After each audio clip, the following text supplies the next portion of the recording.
Hello, my amazing friends.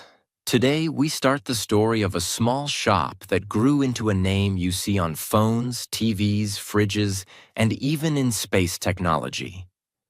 This is the story of Samsung. It's about trust, patience, and the courage to grow step by step. And as you listen, your English listening will get sharper because we keep it clear, simple, and interesting. Part 1. The Seed and the Three Stars. It's the year 1938. In a busy street in Daegu, Korea, a young man named Lee Byung-chul opens a tiny shop. He sells dried fish, noodles, rice, and a few other basic goods. The shop is small. The dream inside his mind is huge. Above the door, there's a wooden sign.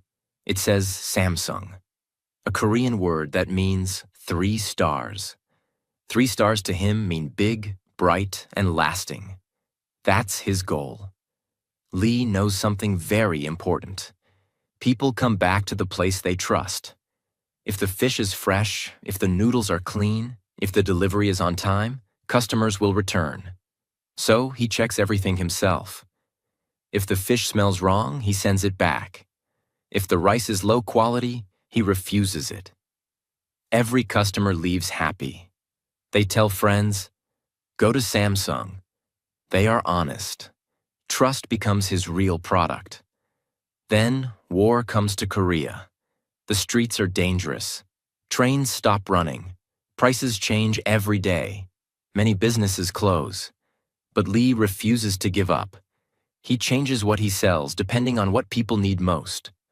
Some days it's food, some days it's fabric or soap. He finds new routes to bring supplies. He works day and night. This is where he learns. Speed is more powerful than size. A small business can move fast, and moving fast can save your life in business. After the war, Korea starts to rebuild. People need sugar, clothes, and many basic goods. Lee asks himself, why only sell these things? Why not make them? He begins producing sugar. Then he moves into textiles, making fabric and clothes. This is a big change. Selling is one thing. Making is much harder. But by making products, he can control quality, control cost, and make them better.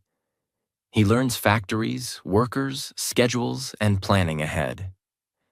One evening, Lee hears something new in the neighborhood. It's the sound of a radio. A voice from far away is talking.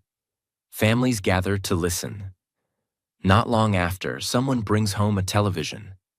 Children laugh at the shows. Grandparents watch the news. Life is changing. Lee sees the future. People will need electronics just like they need rice and clothes. In 1969, Samsung begins making electronics. The first products are simple: black and white TVs, radios, and home appliances. At first, there are mistakes. Some TVs have a dim picture, some parts break. But instead of hiding problems, the team fixes them one by one. They learn to check every product. They make a rule. Better to stop the line than to send out a bad product. Slowly, customers start saying, Samsung products work. By the end of the 1960s, Samsung is not just a shop anymore. It's a company that believes in honest quality, controlling the process, patience before big growth. These values will guide Samsung for decades. And the small shop with 3 stars on its sign has taken its first step toward becoming a global name. Part 2. The Factory Mind and the First Big Steps.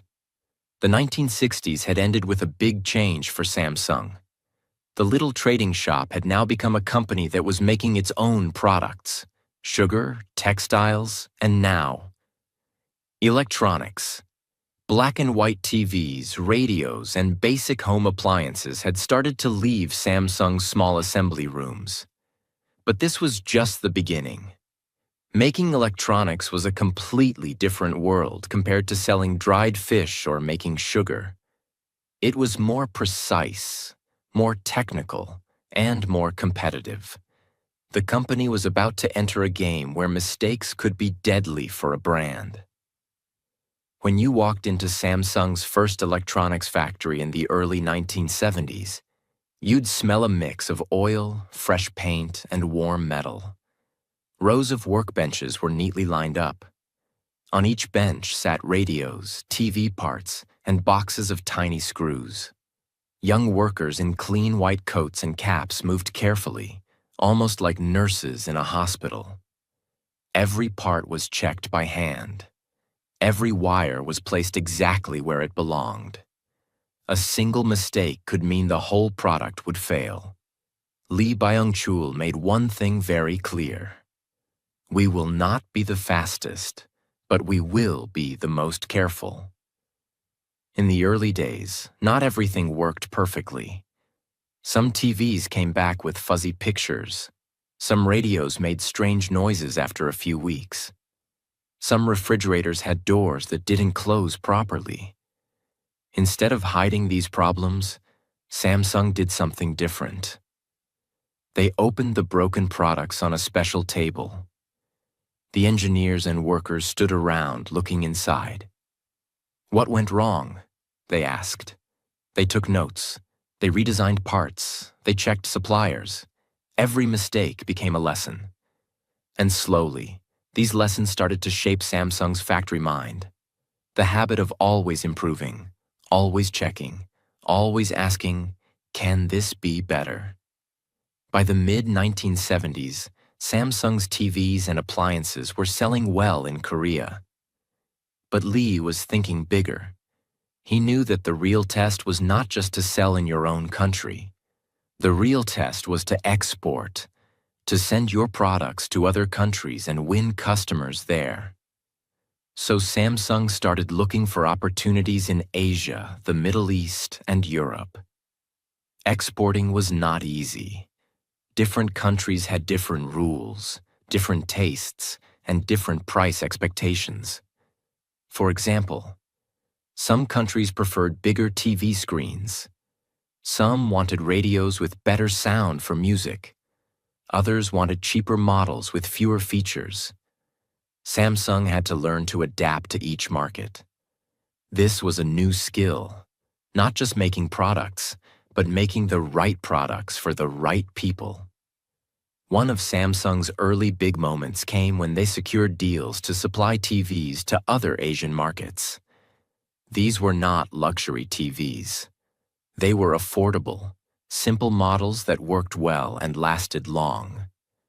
The prices were competitive. A customer in another country could buy a Samsung TV for much less than a European or American brand, and still get good quality. This strategy worked. Samsung began to build a reputation. Good quality at a fair price. Lee knew machines alone could not build a global brand. He needed skilled people. So Samsung started hiring young engineers and sending them abroad to learn. Some went to Japan to study advanced TV technology. Some went to the United States to learn about semiconductors. Some went to Europe to study factory automation. When these people returned, they trained others. Slowly, Samsung's knowledge base grew. They were no longer just copying ideas.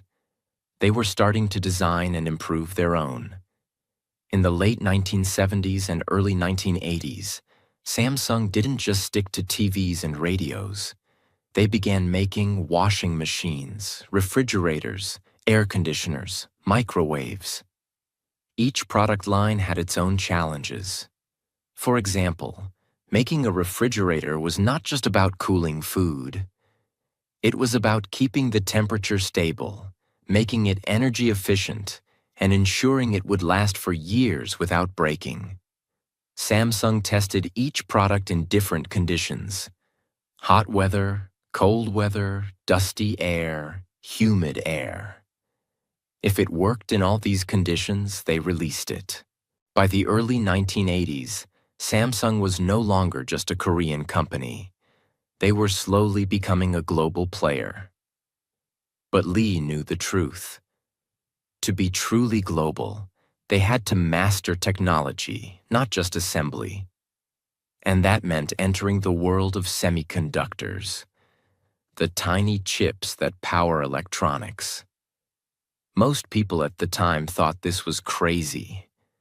Making chips was expensive, risky, and dominated by big Japanese and American companies.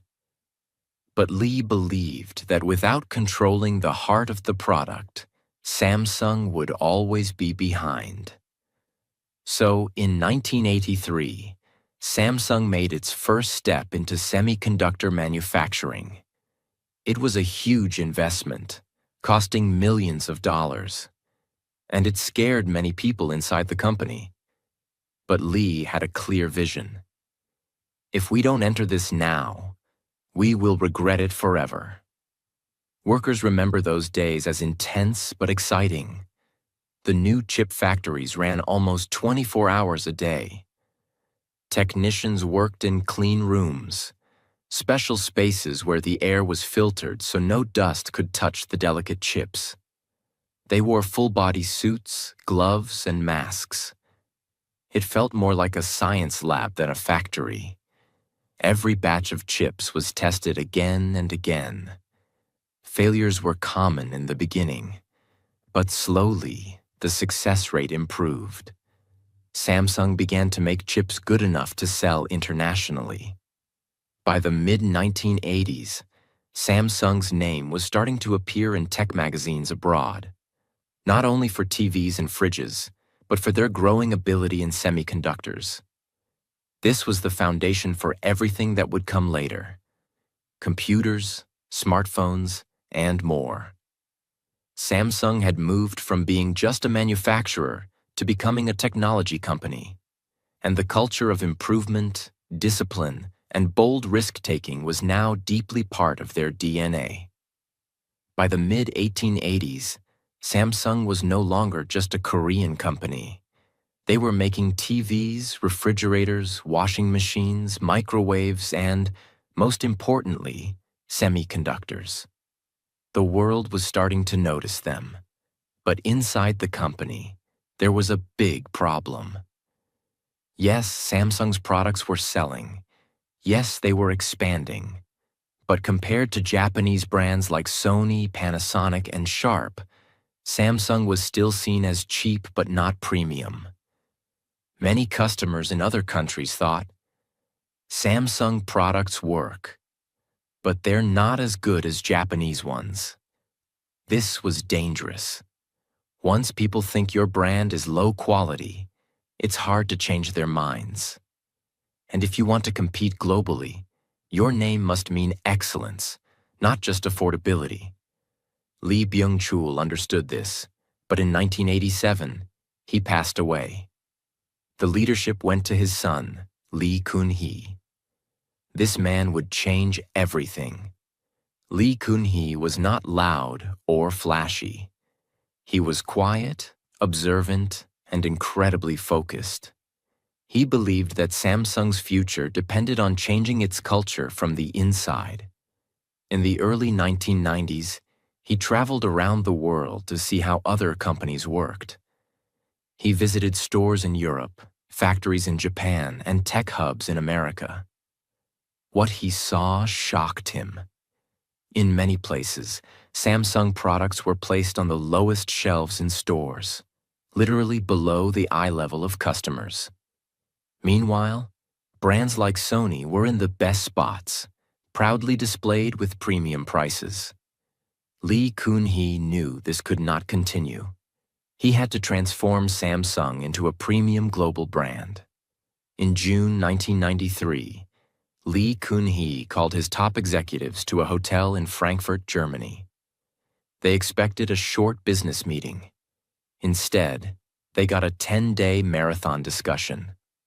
Lee spoke with intensity. Change everything, except your wife and children. That became the famous Frankfurt Declaration. The moment Samsung's quality revolution began, he told them, "Stop focusing only on quantity. Focus on quality above all else. If a product is not the best, don't ship it. We must lead, not follow. This was not just talk. He backed it with action. Not long after his declaration, Samsung launched a new line of mobile phones. They were selling well in Korea. But Lee found out there were too many defects. Battery issues, bad screens, weak signals. He was furious.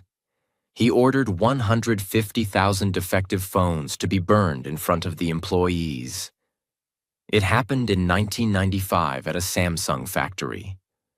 Workers watched as the phones were stacked, smashed with hammers, and set on fire. The smoke rose into the sky. Lee stood there, silent, making sure everyone understood. Never again would Samsung accept bad quality. This was not just about phones. It was about changing the mindset of the entire company.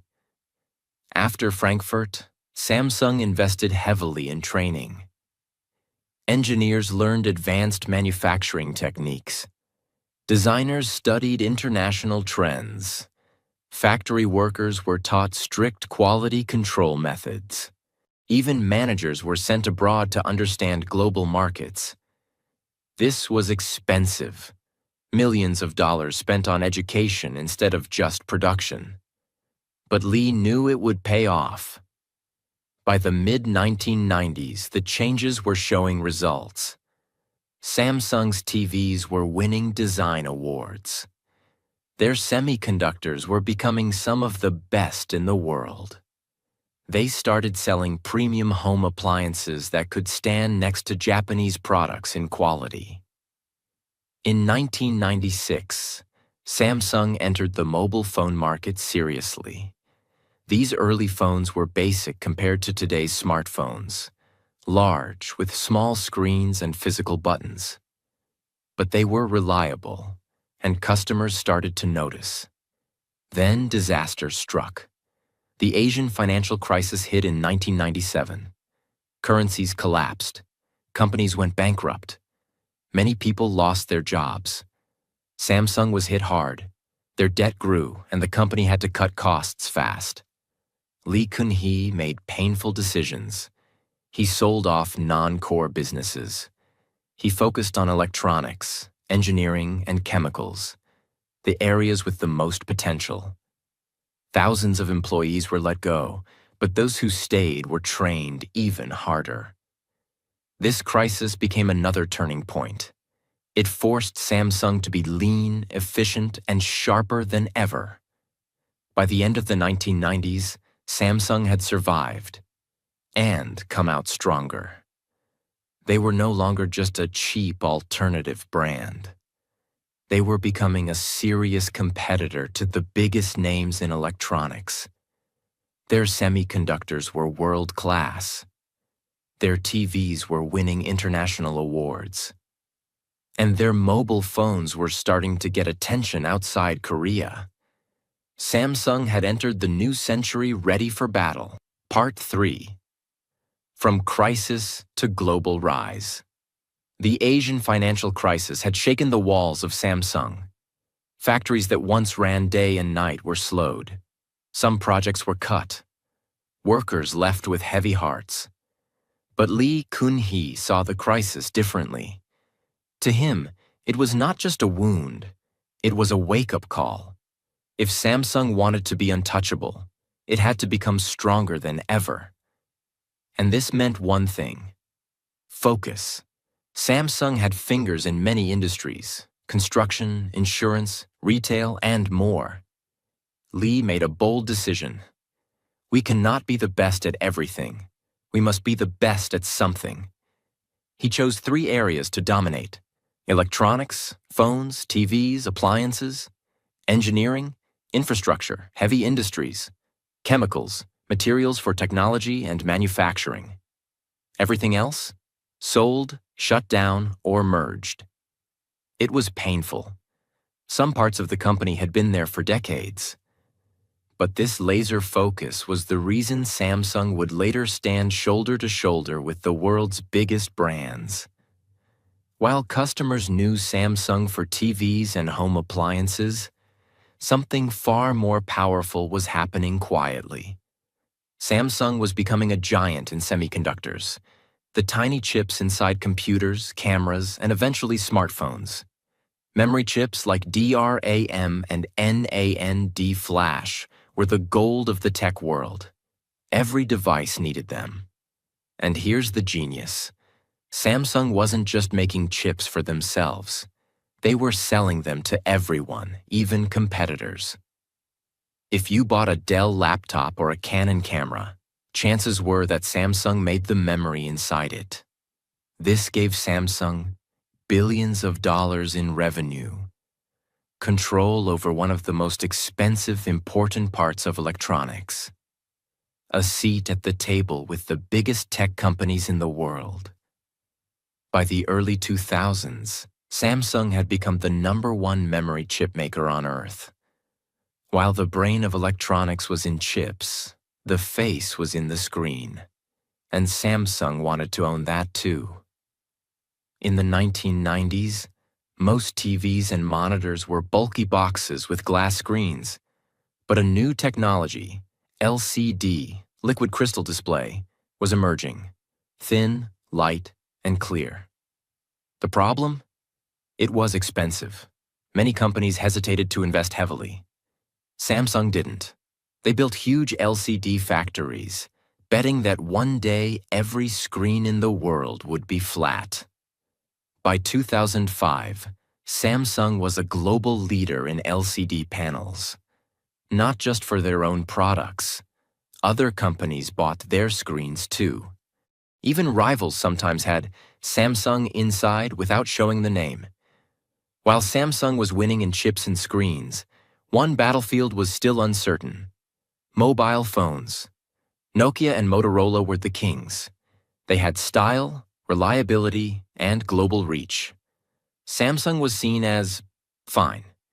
Their phones worked, but they weren't exciting. That started to change in the early 2000s. Samsung began making phones that looked sharper, felt better in the hand, and introduced new features. The Samsung SG-HT100 in 2002 was a game changer. It was one of the first phones with a color screen.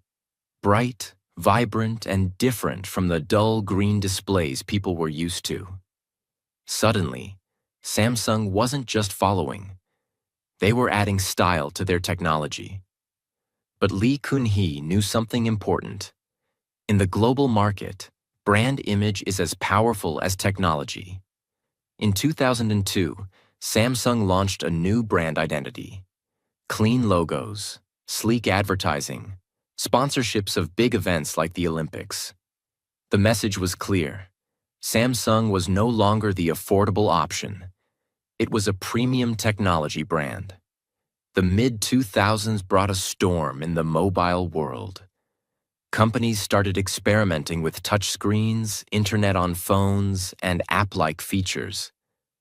Samsung tested early smartphones with keypads and small touch areas. They weren't perfect, but they taught Samsung how to handle. Bigger batteries, mobile internet, touch interface design. Then in 2007, Apple dropped a bomb. The iPhone. The entire phone industry shook. Some brands laughed at it. Some tried to copy it badly. Many disappeared. Samsung didn't laugh. They prepared. In 2009, Samsung released its first Galaxy phone using Google's Android system. It was their first real step into modern smartphones. The big leap came in 2010 with the Galaxy S. It had a large, bright AMOLED display, something Apple didn't have yet. A slim, stylish body, a powerful processor, a growing list of apps. The Galaxy S didn't just compete with the iPhone. It offered something different. Choice. Different sizes, different prices, still premium quality. And this was Samsung's secret. While Apple focused on one or two models, Samsung gave customers options. Why 2010 mattered. By 2010, Samsung stood on three massive pillars: chips, the invisible gold, powering devices worldwide. Displays, the face of modern electronics supplied to the world. Mobile, the device in everyone's pocket, now with Samsung's name on it. The company had gone from follower to trendsetter, from cheap to premium, from surviving a crisis to leading an industry. But the real fight was just beginning. Lawsuits with Apple, the Note 7 disaster, foldable phones, and a global race to dominate 5G. By 2010, Samsung had climbed to a position many thought was impossible years before. They weren't just a TV brand, not just a chip maker. They were a full technology powerhouse. They had chips in millions of devices. They made the brightest displays in the industry. They were now a serious player in the mobile phone market. But success is never the end of the journey. It's the start of bigger challenges. When the Samsung Galaxy S launched in 2010, it sent a clear message. Samsung wasn't afraid of Apple's iPhone anymore. The phone was thin. The AMOLED screen was bright and colorful, making videos and pictures pop. It was fast, smooth, and, most importantly, customizable. Apple's iPhone was elegant but limited in personalization. The Galaxy S gave users choices, wallpapers, widgets, different screen sizes. This was the beginning of the Galaxy series. A brand within a brand. Every year after that, Samsung released new Galaxy models. They weren't just small updates, they were big steps forward. Bigger screens before big screens were trendy. Better cameras before people demanded them. Water resistance before many competitors. Samsung had learned something from their early electronics days. If you want to win, stay ahead in features, not just match your rivals. With great competition comes great conflict. In 2011, Apple sued Samsung for allegedly copying the iPhone's design. The battle went on for years, in multiple countries, costing both sides hundreds of millions of dollars in legal fees. Courtrooms were filled with lawyers holding phones as evidence. Media outlets turned it into a global tech soap opera.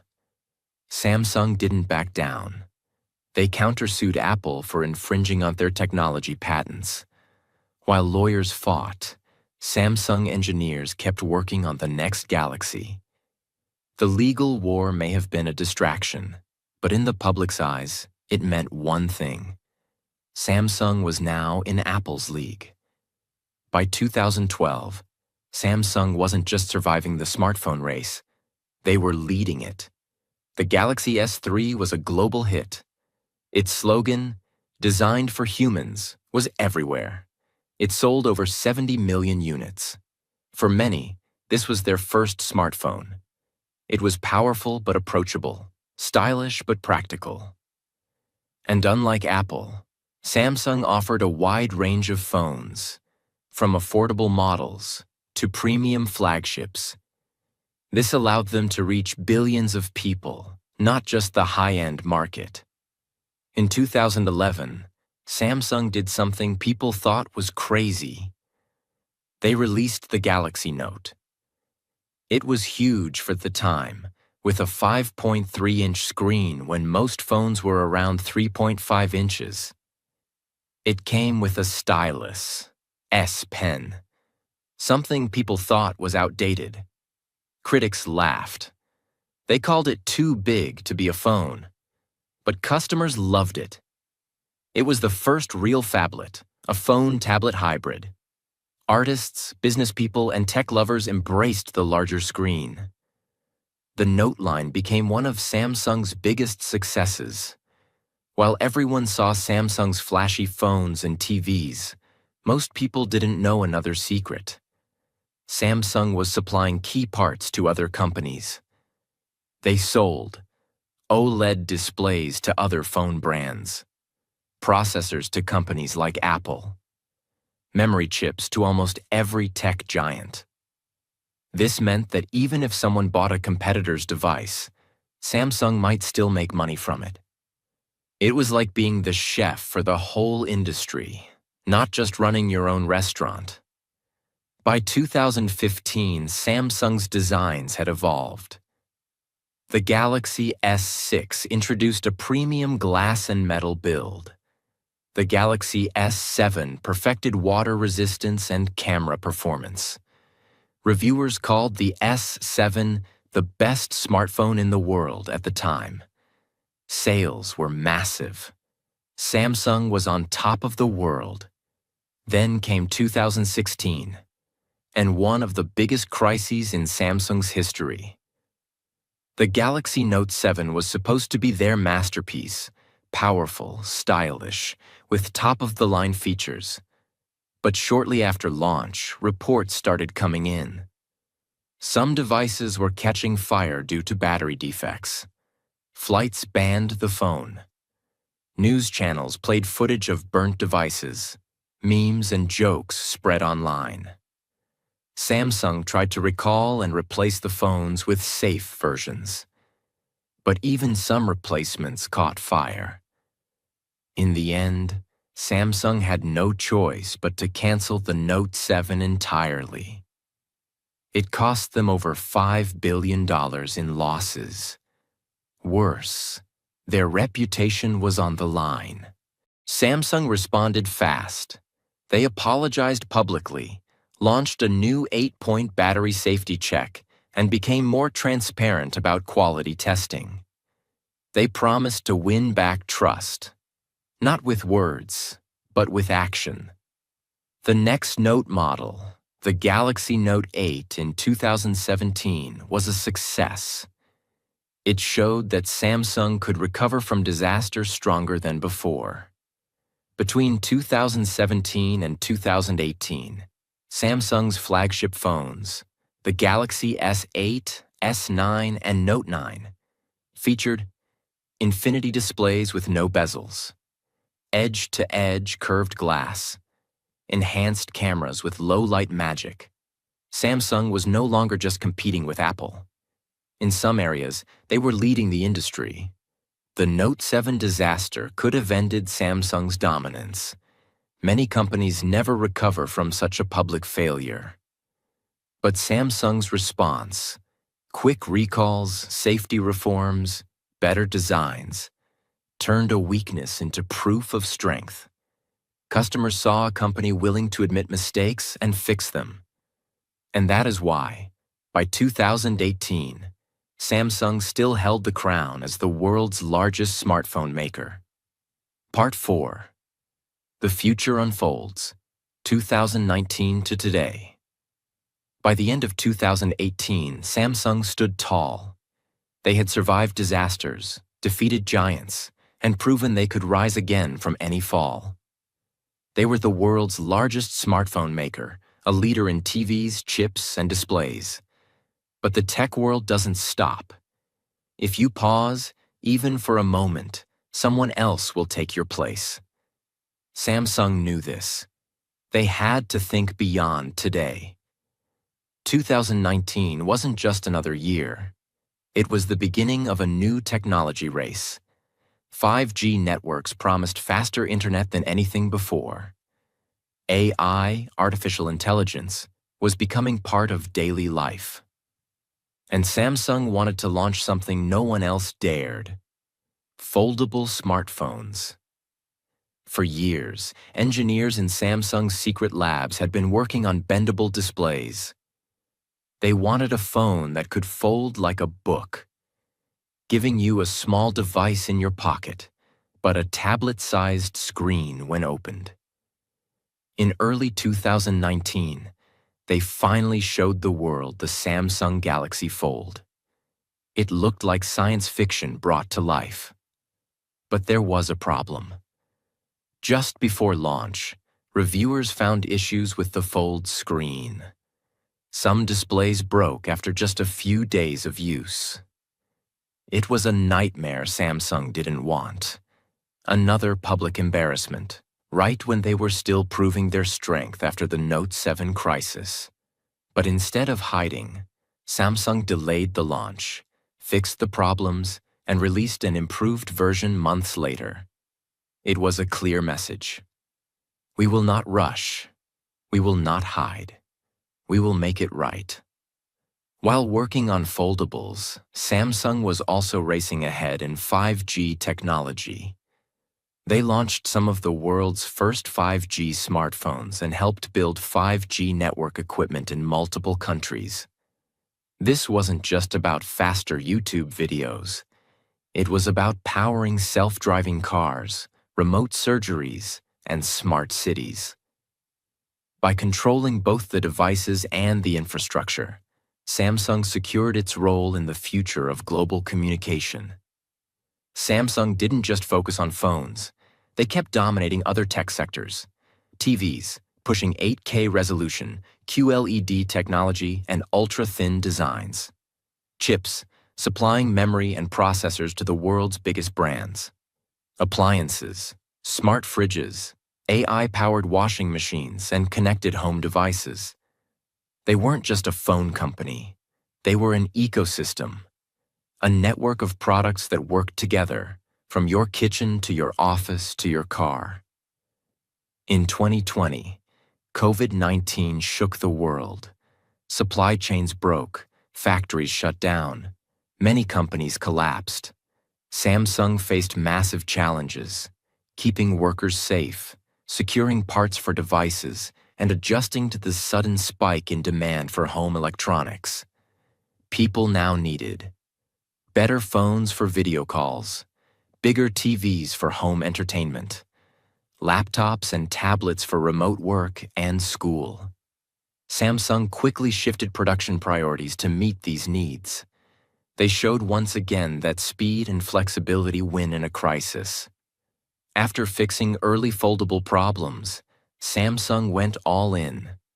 They released the Galaxy Z Flip and Galaxy Z Fold 2, sleeker, stronger, and more reliable. The Z Flip flipped open like a classic phone but had a modern touchscreen. The Z Fold opened like a book into a mini tablet. Critics praised Samsung for turning a risky idea into a new category of devices. Suddenly, other brands wanted to make foldables too. But Samsung had already taken the lead.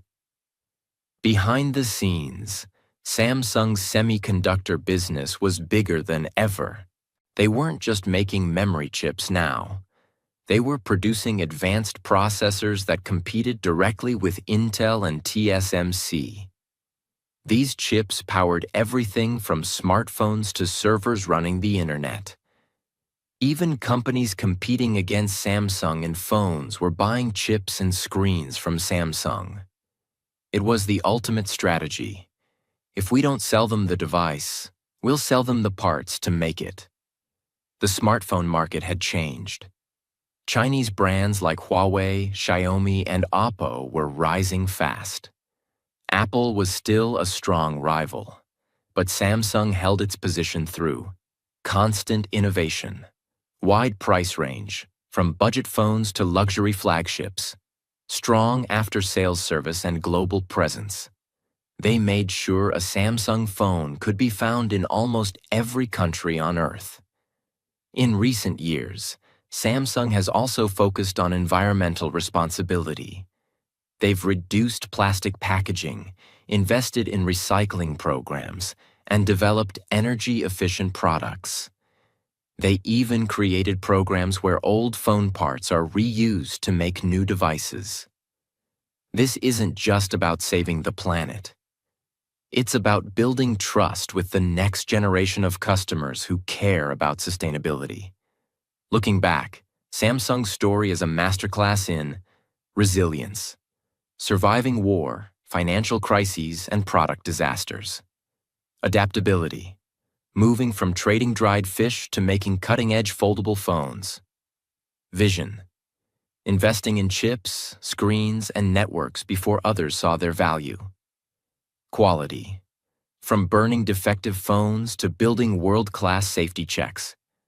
Now Samsung is not just a company, it's a global empire. They lead in smartphones, TVs, memory chips, displays, and home appliances. They are in your pocket, in your living room, in your office, and even in your car. Their products touch billions of lives every day. And their journey shows one truth. Greatness comes from the courage to change and the will to keep moving forward, no matter what. This is where the story of Samsung for now reaches the present. But their future? It's still being written. In every innovation, every screen, every chip, and every dream they dare to chase. And so, my friends, we have reached the end of Samsung's incredible journey. From a small shop selling dried fish in 1938 to a global technology empire touching billions of lives. Today, Samsung is valued at over $350 billion, and their annual revenue crosses $200 billion. They are not just a company. They are a symbol of what vision, courage, and resilience can build. Their story is not just about business. It's about human spirit. It's about never giving up, even when the world seems to be against you. It's about making mistakes, admitting them, and coming back stronger than before. Lessons from Samsung's story. Start small, dream big. Your beginnings don't define your limits. 2. Quality is everything. A bad product can destroy trust. A good one can build an empire. 3. Adapt fast. The world changes every day. Only the quick survive. 4. Turn crisis into fuel. Every setback can become your greatest teacher. 5. Lead, don't follow. Be the one setting trends, not just chasing them. Samsung's journey teaches us that even a small seed planted with care can grow into a tree that touches the sky. It shows that true success is not about avoiding problems. It's about how you face them. May Samsung continue to innovate, inspire, and make lives better for people across the world. God bless them, and may their story inspire all of us to keep moving forward toward our own dreams.